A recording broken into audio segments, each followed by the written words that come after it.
It is the Flow Friday Sports Show on Flow FM. It's time to go to speed car action with Bruce Phillips, giving us the latest Speedway news and updates. Lovely to be with you, Bruce. How are you? Yeah, good, Ellis. Good to be back. And as we always say every week, weeks are just lying as quick as some of these sprint cars go on the track. And sadly, last weekend, there wasn't a few going very quick at the Premier Speedway down there at Warrnambool. And it was a rough and tumble show down there with, not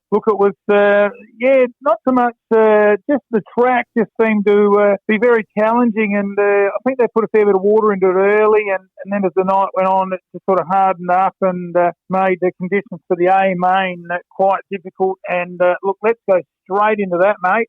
Down there for what was the opening down there of the Premier Speedway. It was the SRA Sprint Car Series Round 2. And, of course, they had their Round 1 a couple of weeks ago over there in New South Wales at Whyalla. But it was the Tassie Tornado, I suppose you could call him, is the Australia one. And it was Jock Goodyear who just absolutely showed him, you give me any surface and I'll beat you wherever. And he is in absolute scintillating form. His numbers normally the T22 out of Tasmania, but of course the Australian current reigning champion, Jock Goodyear. He's only a young lad. He's about 21, and he's just a real gun, this kid, and a really nice lad to boot too as well. And he was too good on the night, from Jamie Veal in the V35, of course, back to racing in his own car, and Daniel Pesker. Good to see Daniel Pesker, the South Australian Strathalbyn steamer out of Strathalbyn, hence that name I call him, in the S27. And he really did have that car steaming along last week at Premier Speedway. Jordan Brazier in fourth out of New South Wales in the NS21, and Marcus Dumsney back in his own car in fifth place in the N47. But as we said, it wasn't a good night for some of the drivers, with Ryan Jones, Bobby Daly, Jai Corbett, Brett Milburn, Tate Frost, Cameron Waters, Rusty Hickman, Chad Eli, Glenn Sutherland out of Mount Gambier, and Brock Hallett, the contract driver in the Q5, all didn't finish. So a lot of drivers there found the track very challenging, and they are some good race car drivers there, the likes of Hallett, Jones, and Rusty Hickman, Glenn Sutherland. So they really did find it challenging. But Jock Goodyear, again, reigning supreme. And you can see those results on the local sprint car photography page on Facebook. And that post of those winners, up over 6,000 hits, Ellis. So really is running as good as some of the cars. We just run the other classes there at Premier Speedway. And the Pro Sprint, it was Lockie McHugh in the V2 contract car there. For Domain Ramsey, he got the win. Jordan Ray in second and Jamie Veal in third. Now the difference between the Pro Sprints and the sprint cars, the Pro Sprint, spit that out. They run a lower class motor, so the sprint cars are 410 cubic inch, and the Pro Sprint, they are the old. They're still the same, the 360 engine, so 360 cubic inch.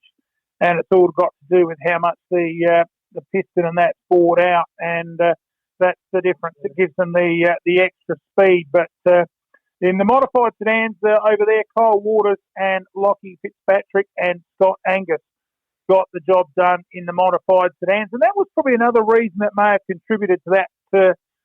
A main being a fairly rough track, was the modified sedans. Of course, they run just the normal, pretty much just a smidge wider than a normal car tyre, and when that goes around those tracks, it does tend to dig them out a little bit and makes it rough for the sprint cars. But it didn't make too much difference, as we said, with Jock Goodyear. Let's have a look at the results of Western Australia now. We'll go over there, mate. Before we do, we should just mention again that that page, Local Sprint Car Media and Photography, it's a fantastic page for all your sprint car needs, and your son Lockie does a great job at updating that page and growing that page, so make sure you head over to that page, folks, before we forget to plug it later in the segment. Bruce, yes, let's head over to the west. What have you got for us? Over in Perth, the A-main over there, it was the Maddington Toyota Series, and it was round 2 over there at the Perth Motorplex, Kwinana. And as we said last week, they had a really good field over there racing this, and it was James Inglis in the W26 contract car for Diamond Bay Motorsports, and he really did have this one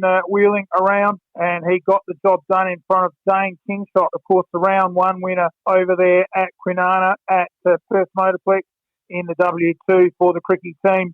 And Mitch Warmel, great to see Mitch up there. He's just sort of been lingering back of the back in recent times, and to get a third was a good effort by Mitch Warmel in the W97. Jason Kendrick, I think we picked him up there in the top 3. Well, he came 4th in the W11. Brad Meolo in 5th in the W77. And sadly, the guy that Lockie does a bit of work for, Jason Pride, in the W14 was a fair way down the list, and had a good night in the heats, but just lost power in the A main in the Maddington Toyota Series. So that's a bit of a look at last week's racing in the lower classes over there, the support classes at the Perth Motorplex and the Mod Sedans. It was Shane Britton from Lindsay McCauley and Kevin Elliman, and in the midget class it was Caden Manders from Tom Payette and Cody Nash.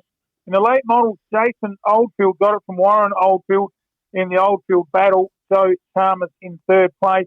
And in the wingless sprint, it was Matt Iwano from Blake Iwano in the Iwano class, and Bailey Nash in 3rd place in the support class. So that's a little bit of a look at last week's racing across the country. Of course, things are starting to heat up with some racing coming up. Before we go into this week's racing, just like to pay a special tribute to the sad passing during the week of an absolute icon of South Australian Speedway and all sorts of Speedway across the country. But it was more known, Frank Midgley, for his work with Speedway World and doing a lot of writing and photos, and some 65, 70 years involved in Speedway. So rest in peace, Midge, and condolences to the family and friends.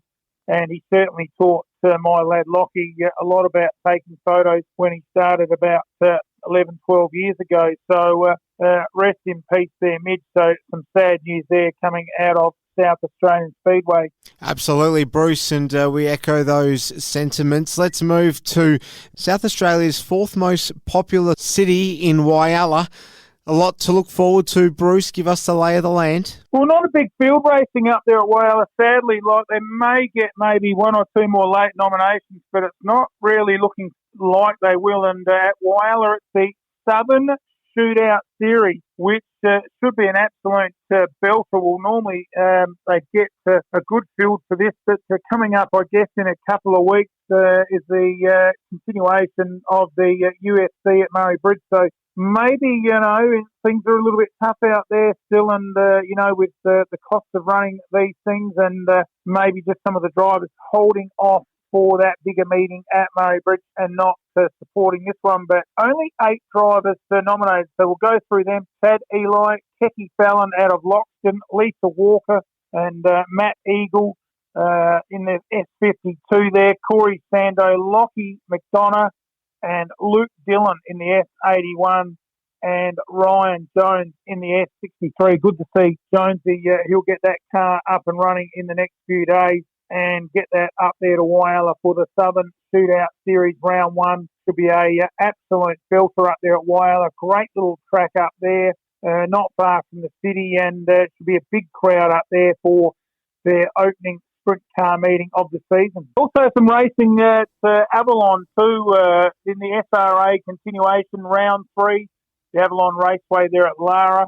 So that should be a big meeting there, 35 cars nominated. And the other race meeting is up in Queensland, Toowoomba, in the UFC Queensland Round 2, $5,000 to win. So good prize money on the line there. 38 cars nominated, so a big field. And some of those guys that raced at Premier Speedway last weekend heading up there in the likes of, by looks of it, Brock Hallett. So Should be a big meeting up there, and we look forward to those results coming in next weekend. Well, that is a wrap of Speedway action with Bruce Phillips. Once again, just before we go, a reminder to check in with local sprint car photography and media. It's a great page. Bruce Phillips, enjoy the action. We'll speak to you again next week. See you next week, Alice.